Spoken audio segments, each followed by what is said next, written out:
Ladies and gentlemen, Redis geeks and geekettes, welcome to Redis Day.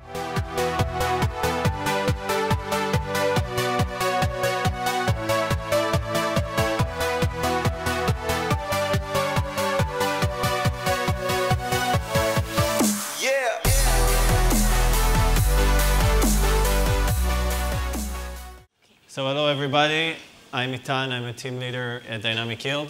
Hi, I'm Sasha, I'm an R&D director at Dynamic Yield. Okay, so before we talk about the use case that we want to present, let's talk about Dynamic Yield a little bit.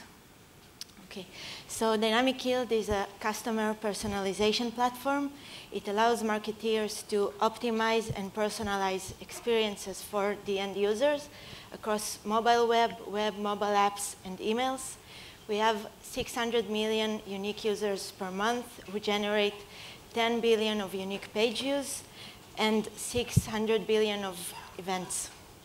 We offer some very cool features like real-time customer segmentation, machine learning, personalized recommendations, and many, many other cool stuff. So Dynamic Yield prides itself as a large-scale data user personalization platform. And we use big data frameworks and Spark and Hadoop and whatever. But we also use Redis as a complementary across the board for most of our features. Almost every feature uses Redis, and we use it in different use cases and non-orthodox ways. It's not just a cache. And today we'll show you a specific feature we provide called email recommendations, email open time recommendations.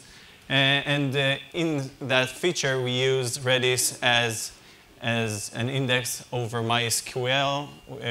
We use it as a distributed lock, as a user real-time activity store, as a load balancer, and as a product catalog, which is a primary database. And after we'll show you how we implement that feature, we'll talk about how we scaled with Redis as a company. So we'll start with a short demo to illustrate what we are talking about. So Sasha will check her mail now. So just yesterday, I received an email with personalized recommendations, and I haven't opened it yet. So what just happened is that I got personalized recommendations based on my activity on the Urban Outfitters website, and those were calculated and rendered as I opened the email. So if something has changed from the time that this email was generated and the time that it was opened, it will be taken into account while calculating the recommendations. So let's explain this feature a bit. It's called Open Time Recommendation Emails. Sasha could have gotten this mail a week ago and opened it now, and a lot of things could have happened during that week. Some products might have gone out of stock. Maybe Sasha's preferences might have changed.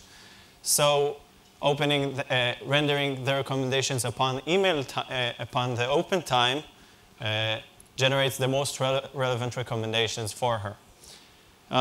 So the specs of this feature are, we want these recommendations to be, of course, personalized based on the user's activity on the site. We want the offers to be the most up-to-date, so no out-of-stock items should be recommended.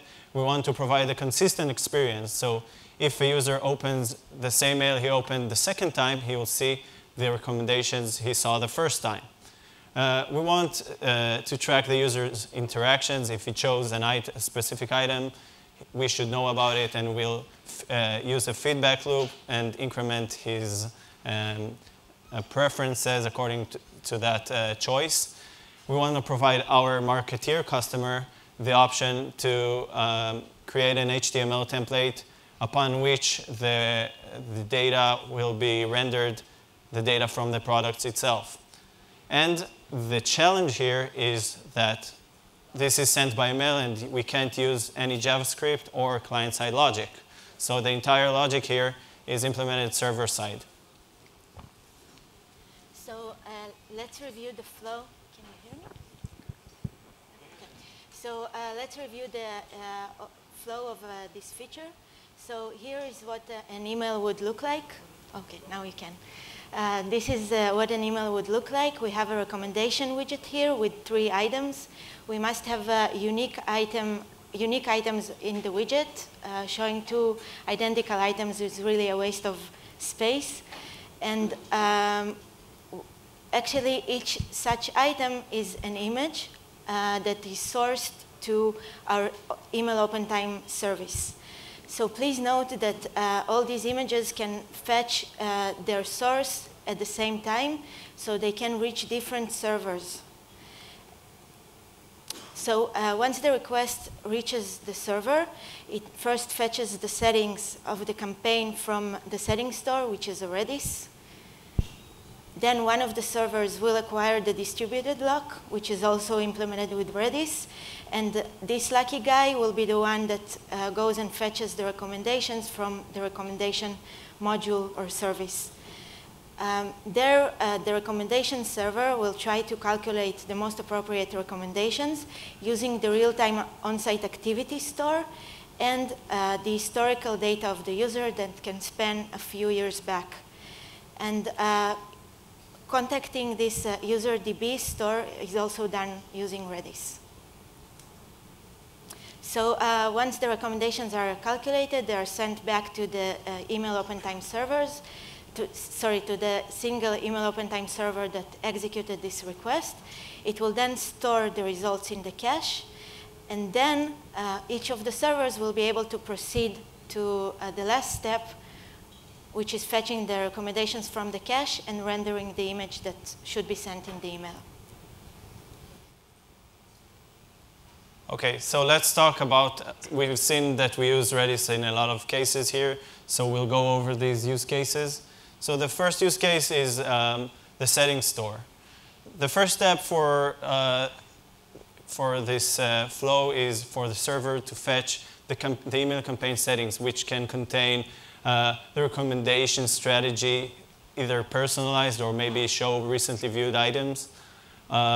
There are possibly merchandising rules, filter out certain products for different persons.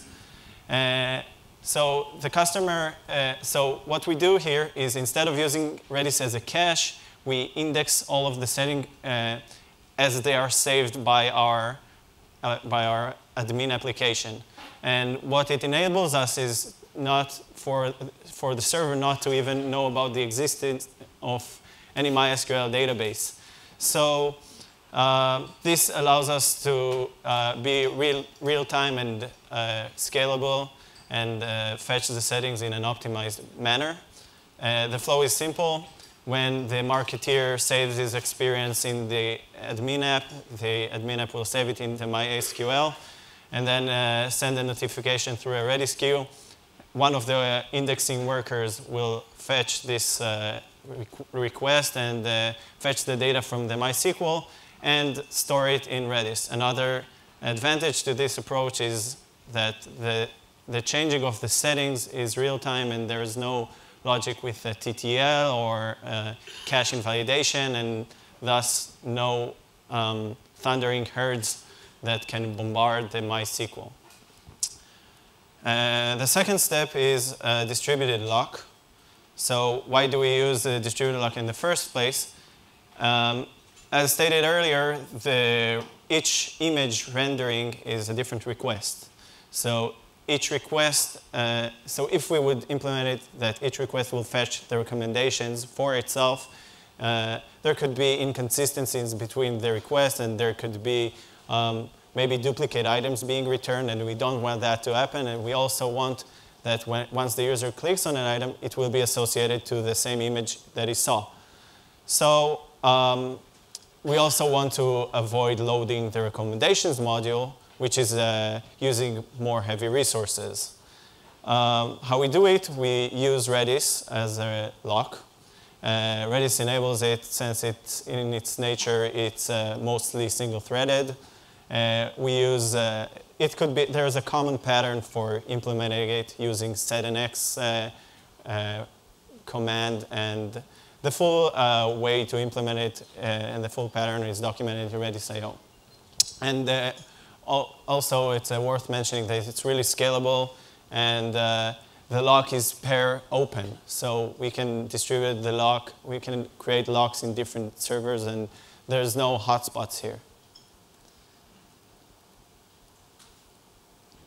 No. Okay. Okay. So the next step in our flow would be calculating the recommendations. And for that, we need to understand the user's real-time activity and recent activities. So let's talk a bit about that. Dynamic Yield's core business is tracking real-time activity and applying what we know about the user and what they are doing currently on the following page view. For example, if a user is now located in Tel Aviv and it's 30 degrees outside and it's July and they are browsing the swimwear collection, displaying them skiing gear is very, very stupid, and we want to identify the user's intent in real time. So what we also do, and it's also, of course, our bread and butter, is store the entire user's history spanning a few years back. So we need to combine the two together. We need to take the real-time activity and all the historical data and combine them in a correct and coherent picture, and use that to calculate personalized experiences. So the way this works is when we track the user's activity on the site, it reaches our collection layer. The collection layer then saves the data both to Redis and sends it to our ETL processor. The ETL processor then generates batch files with all the aggregated historical data. But these processes, they only run once a day.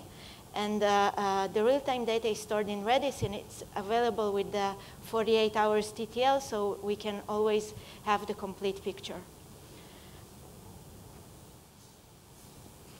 Okay, so next up, let's dive into the way that we publish the historical data from our ETL process to the serving layer. And we also use Redis here. So basically, we want to access these batch-generated files, and we don't want to send all those files to all our servers. We want to have a group of servers that contain these files, and they serve as mediators for the entire serving layer to be able to fetch data from there. So at first, we tried doing this with the HTTP, kind of just wrapping the access to files with a simple web server, but it was severely underperforming at peak hours, and it had a bunch of performance issues. So what we did is use Redis as a queue for incoming requests, and use Redis channel, PubSub channel, for publishing the responses. So the client in this case is the recommendation server, and it wants to fetch historical data. It subscribes to a channel that is unique for that particular process. And it sends a request that contains also the channel name to which the response should be published.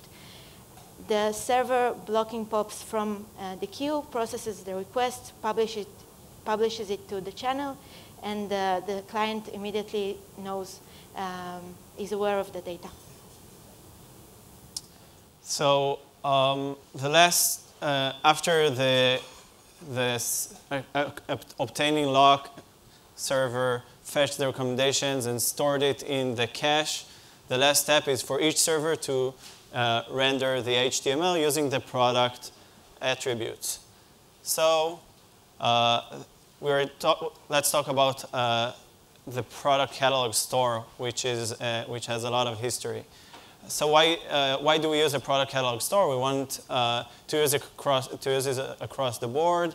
We want it to be really fast, so we use it with Redis, and it's a huge Redis DB that has all of our customers' product catalogs inside it, and we index them in a certain way there. And we want to fetch this data fast and render the HTML.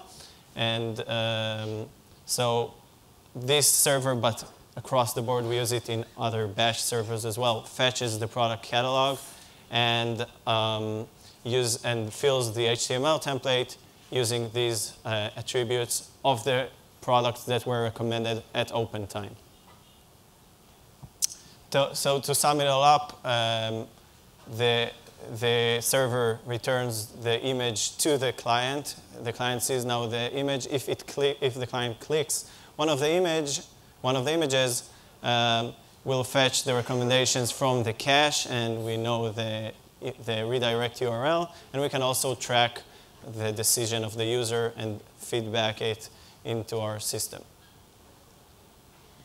So now that we've covered this use case, let's talk a bit about how we scaled with Redis over time. So when we first started using Redis, we had a few gigs of data, and Redis was mostly a local cache on each of the servers, caching data that we read from HBase and other higher latency databases. As we scaled with time, we realized that we needed a shared state that can be shared throughout our system. So we exported the Redis processes to dedicated servers. Next in line was, in this evolution, was moving to Redis Enterprise Cluster. Why did we do that? Because we reached a point where we had to have sharding. Our data was too big to hold in a single machine's RAM. And let's talk a bit about that in the next slide. After working for a few years with the Redis Enterprise Cluster and gaining all the benefits that it has, sharding, high availability, backup and restore, and easy management, we came to the point where we had 3 clusters with around 50 nodes in each cluster. And it was very time-consuming for us to maintain. For example, Etan and I, we spend about 5 hours each week, I'd say in average, on maintaining the cluster and doing the DevOps of it. And it was very hard and very time-consuming. And now what we decided to do is to move to Redis Cloud Private, which is a managed service by Redis Labs. And I can proudly say that in the past month, the only RLEC-related activity I did was working on this presentation. So, so thank you, all the guys at Redis Labs.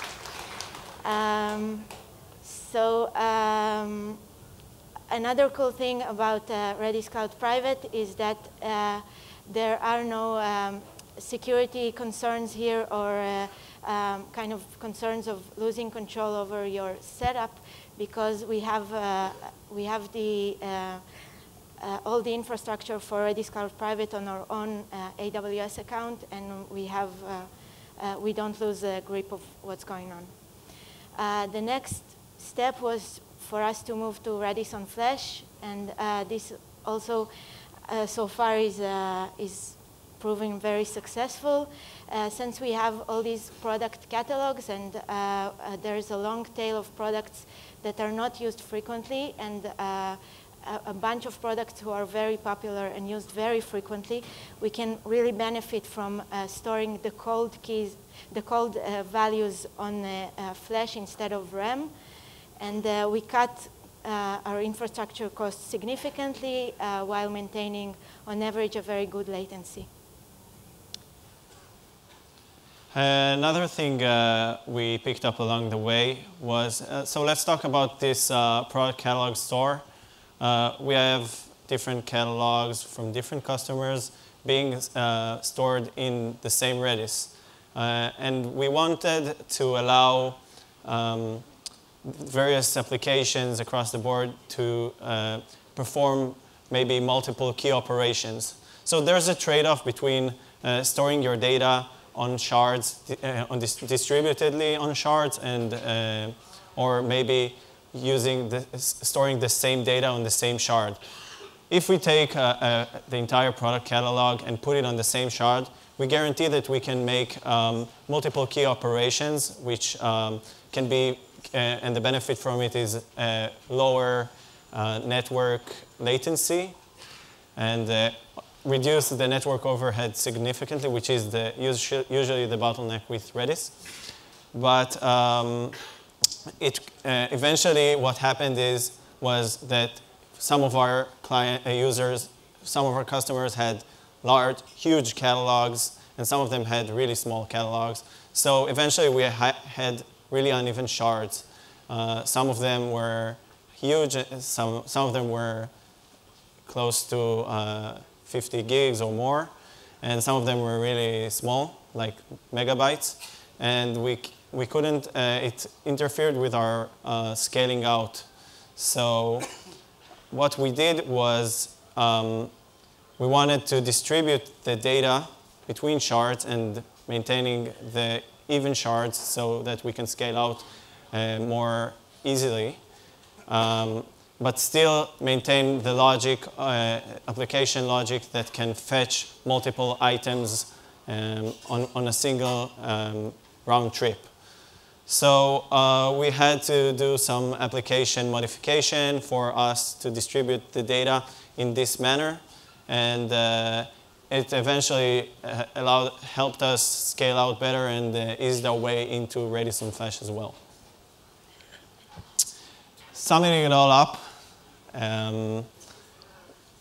we use a lot of technologies in dynamic yield, but almost every use case we have involves Redis in some way. We use Redis in a lot of different ways, like we saw here. Our use for Redis is not just a cache.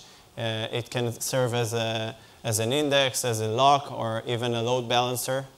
And scaling it out could be a challenge, but when done correctly, it opens up a lot of options for different use cases and problem solving. So thank you.